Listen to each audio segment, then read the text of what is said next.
What's going on, everybody? So if you were like me, you were watching the Monday Night Football game thinking that the Baltimore Ravens would have stepped up to the plate and been able to play up to the tempo of a Patriots team that is lacking many weapons. Amendola didn't play, I don't believe. Let me see. We know Grunk is in there. It's just the fact that people always try to deny someone's greatness. And I'm one of those guys that's like, listen, you got to really work hard for me to give you credit.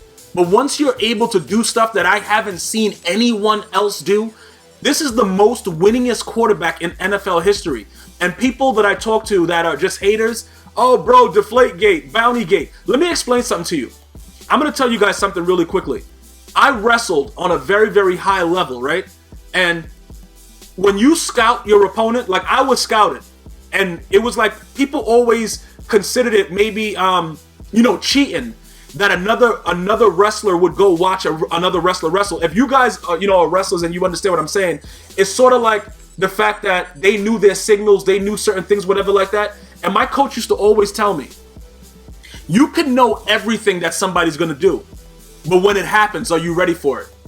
And for people, I understand that they went above and beyond the lines to know, allegedly know the codes and, know their canvases and stuff like that for all the stuff that's going on and things like that. But you still have to perform. You still have to win the game. And if they cheated so badly, why did they only win those Super Bowls by 3?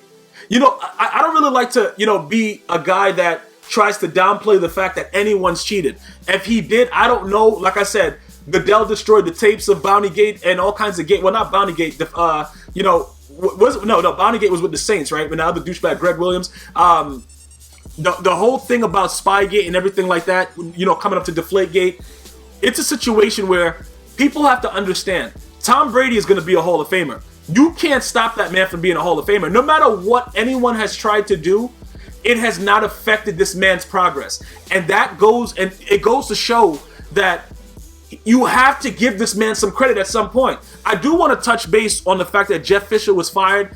I think, a little bit of heaven came down on earth yesterday. Thank you so much to the Los Angeles Rams for doing that for your fans, your players. Everyone was quitting on Jeff Fisher, including his life. This dude is a joke, and he's been a joke for a very, very long time, and he got away, man. He made a lot of money that I think he should donate a portion to charity and just go on with his life and just never be seen again in public. If that man is hired anywhere else in the NFL, something is wrong with the NFL overall, because this man has been the biggest underachiever since Bart Simpson. I don't know what the hell he was doing, and I was just so happy and ecstatic that you guys tweeted me at GmiasWorld and let me know what was going on. It was definitely appreciated to know, because I was in the middle of doing something when it happened. I was very, very thankful because I felt it for the players, for the fans, for the owners, to just have a guy that's tied for the most losses ever. Sometimes you got to go in a different direction. So getting back to Tom Brady, he obviously makes an MVP case. He was suspended for the first 4 games of the season because of Deflategate. A very, very harsh penalty, in my opinion, based on the rules itself. It's not justified that Goodell did that. Okay, they're saying he didn't cooperate when his lawyer said he did. He destroyed a phone that they said they wouldn't need. All the BS that they feed to the public to make somebody seem guilty. I don't care how soft the balls were. I don't give a damn. The Colts are garbage. They got destroyed and manhandled. They have no self-respect. Even the damn mouse that may have been somewhere on that field on that day, I don't care what kind of insect it was, they were embarrassed the way the Colts got whipped. I don't give a damn about anything else with it. It was over. Tom Brady went in there, straight up, used lube because he wanted to go in easy, and he destroyed them. And that's it. There is no way possible that any of you guys can tell me that Tom Brady's greatness can be overshadowed by that one game, or he probably was doing it the whole season. Don't the refs touch the ball? The refs wouldn't know that something was going on. So I guess Tom Brady's paying off the refs too. He's paying off water boys, all kinds of boys with the boys, and nobody. Listen, it's just all BS. And people need to understand, the New England Patriots are built a certain way, and people are offended by winners. It doesn't matter where you win, how you win, whatever it is. People are offended by winners, and people try to find ways to crack that armor and figure out what's going on. And keep in mind, I'm not a Patriots fan, but every time I make a video giving Tom Brady credit, there are clowns that will say things. Oh, bro, you're a closet Patriots fan, and then they may notice that they've been banned from typing or commenting in the channel, because I have to make people understand. If you can't logically understand that someone is great and give someone credit despite them not being somebody that you root for, I don't want you to have the right on at least my channel or any of my social media avenues for you to post anything, because you need to grow up and understand that this man, the Ravens had a chance to win this game. Tom Brady comes out and just takes off the top of the Baltimore defense, this number one defense, who Eric Weddle is so slow. I don't know why he's playing safety. He's supposed to be further back. Let me just put it like that. It looks like he was in some kind of weird look. I know a cornerback slipped on the play to Chris Hogan, but what I'm trying to explain to you is this. Tom Brady knows what he's doing. The man has an innate greatness in him, and people just find ways to take away from that. Even if I was a fan of any other NFL team, you have to give credit to a person that's really out there doing it regular. Look, the Golden State Warriors, they have a really souped up team and stuff like that. People are going to say, regardless what happens, win or lose, that they had a super team. They're going to take away from the fact that people are great. You know what I'm saying? People are great on that team. Thompson is great. This man, what was it, 60 points in 3 quarters? Like, they're still great players. It doesn't matter how the team is formed. They still are individually. Klay Thompson is a great player. Steph Curry is a great player. You know what I'm saying? Durant is a great player. So what? The Lakers of the past had crazy talent on their team that was doing whatever they wanted to do. The Showtime Lakers. And you still give Magic Johnson credit. You still give all these guys credit.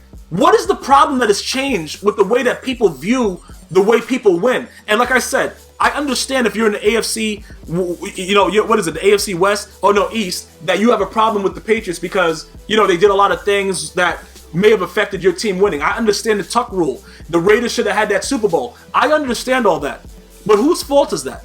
It's the refs that did that. It's the refs. If you're out there, you're touching these balls every down. You're out there. You create a Tuck rule in one of the biggest games ever. That has nothing to do with Tom Brady. What does that have to do with Tom Brady? You know what I'm saying? Like, we can only take advantage with the avenues that we are given to go and succeed. The man has taken advantage of every opportunity he's had. Why does everybody hate him for that? Even if they did Spygate, right? What you guys are telling me is that these coaches that are paid this exorbitant amount of money can't think on their toes. You think that a lot of these teams don't do the same exact thing that the Patriots do, just not as good? Are you guys that naive? You guys have to understand this fact. I'm not saying because I know NFL players that allegedly this goes on. I'm not saying that. I'm not saying anything like that. You don't have to take what I'm saying at all as any kind of truth. I'm just letting you know that a lot of you guys that listen to this podcast, you guys probably have friends also that are in the NFL. And you know that a lot of other teams do the same exact thing that the Patriots were doing. The Patriots just got caught. But that doesn't deny the fact that Tom Brady is still able to do things that no other quarterback has done in NFL history. That is huge. At some point, we have to get off of that high horse and say, look, what we're witnessing right now is greatness. This man doesn't have his key targets and went up against the number one defense in the NFL and made them look pedestrian when it counted most. People have to understand that. This game, I really enjoyed it because I like to see people shut up. I like to see people eat their words. I love that. And I got to see it again. And I don't care what team it was.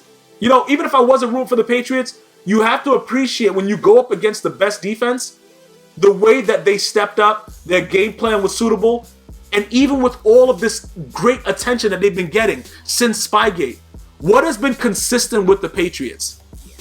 Winning. So, how long can you continue to deny the greatness of this man, Tom Brady? I just want to know. Because I know people can hate forever. Women have a talent, a very special talent of doing that. But at the same time, let's be cognizant of the fact that we're witnessing greatness. And we saw a very, very good game last night.